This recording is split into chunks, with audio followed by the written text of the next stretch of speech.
बिहार की जनता ने नीतीश जी की अंतिम पारी के लिए एक बेहतर दया किया है। चेहरा तो व्यक्तिगत जीवन में एक अच्छे इंसान है। 20 साल से है उन्होंने जो सेवा की है, तो आज भी यदि बीजेपी कहती है कि हम जीते हैं तो नीतीश जी की कृपा पे ही तो जीते हैं। मुख्यमंत्री बिहार की जनता यदि एनडीए को दी है तो नीतीश कुमार के लिए ही दी, नीतीश कुमार के लिए ही दी और नीतीश कुमार के नेतृत्व में ही एनडीए की सरकार बनाने के लिए दिया। तो फिर इतना लेट क्यों?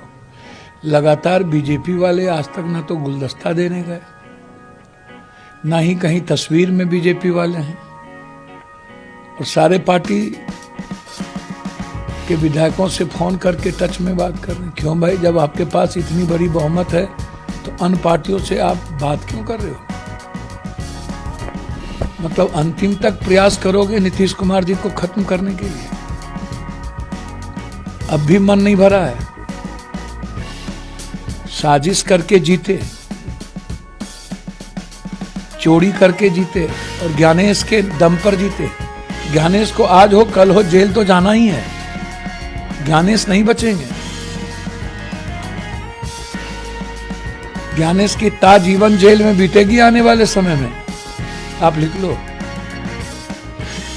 जितनी बड़ी चोरी उसने की है लोकतांत्रिक व्यवस्था के साथ और संवैधानिक दायित्वों के साथ, सब कुछ सामने में है। एसआईआर है, फिर 22 लाख वोटर को जोड़ने का है, फिर जीविका को आप चुनाव आयोग में आपने जिम्मेदारी भी दे दी, उसके अकाउंट में पैसे भी दे दिए। वाह रे वाह। और 6 तारीख को और 22 लाख वोटर को जो जोड़ा वो भी पता नहीं, 14 लाख लगभग फर्जी वोटर।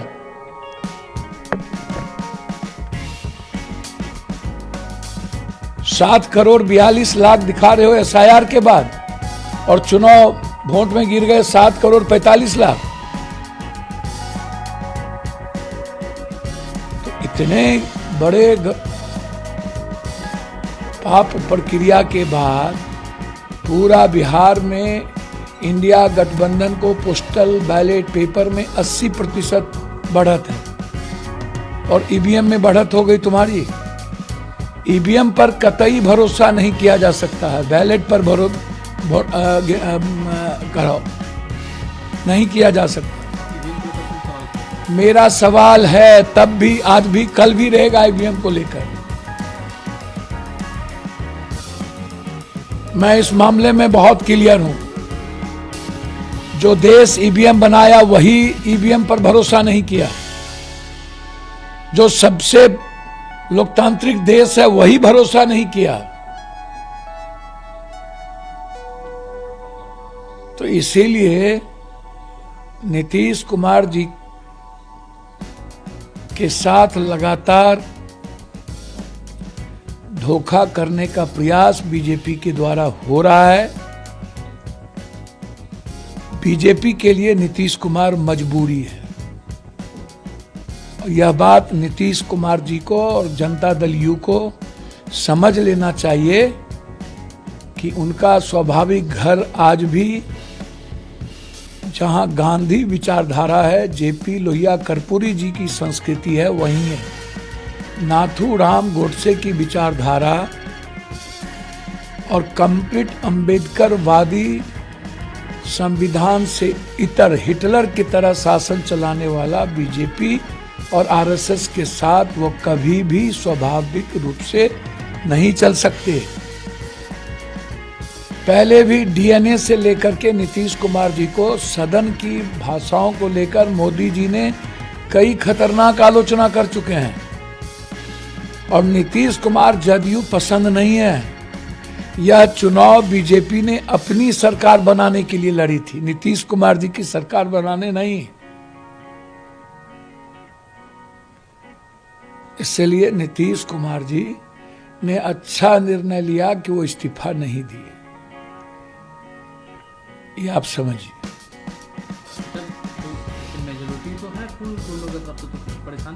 भैया परेशानी तो बीजेपी को है नीतीश जी को लेके, नीतीश जी को थोड़ी है।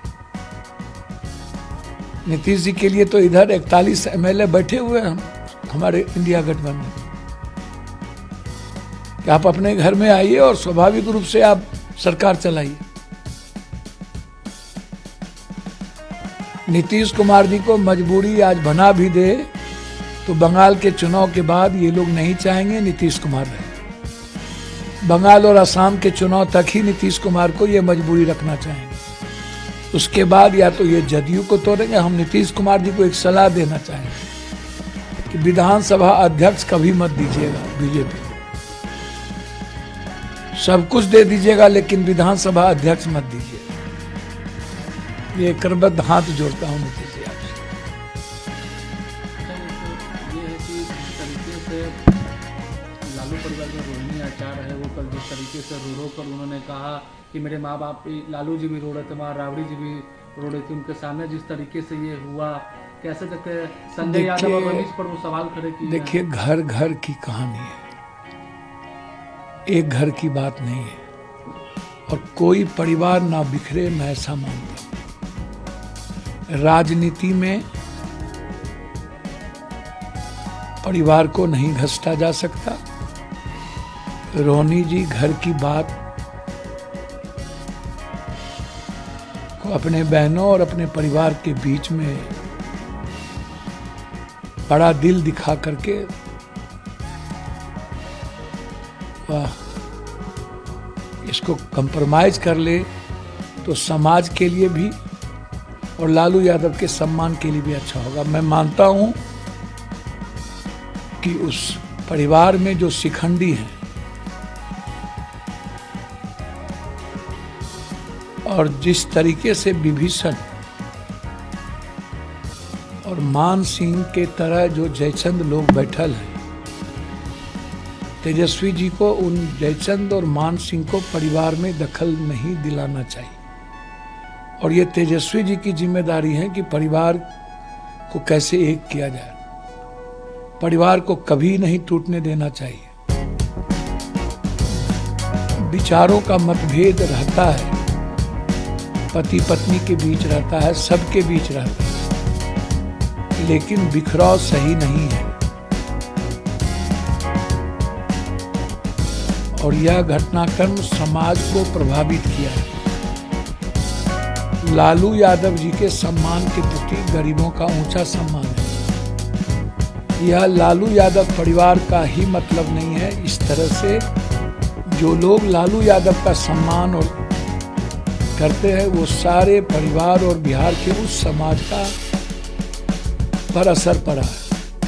और जब समाज पर असर पड़ता है तो यह मान लेना चाहिए कि ऐसे जयचंदों को कहीं जगह नहीं मिलेगी। जिनका नाम रोहिणी जी ने लिया है, वो पहले भी राजद परिवार में कई तरह के गलत निर्णय उनके द्वारा करवाए गए। पहले भी तेजस्वी जी भी, तेजस्वी प्रताप जी भी कई बार इस संदर्भ को चर्चा की। और ऐसे लोगों को यदि तेजस्वी जी रखते भी हैं तो पॉलिटिकल रखें, परिवार में भागीदार और हिस्सेदार न बनने दें। मैं तो चाहूंगा कि इस दुर्गति के लिए राजद वर्कर लगातार इन बिंदु पर सवाल खड़ा कर रहे हैं, तो वर्कर का सम्मान हो, राजद परिवार का सम्मान हो, और वर्कर और राजद परिवार जिन लोगों के कारण आहत हैं उन्हें अविलंब निकालना चाहिए। 1 मिनट भी उन्हें रहने का अधिकार नहीं देना चाहिए, अन्यथा राजद परिवार को चाहने वाली जनता और वर्कर। आगे की न्यूज के लिए वीडियो को लाइक कीजिए और चैनल को सब्सक्राइब कीजिए।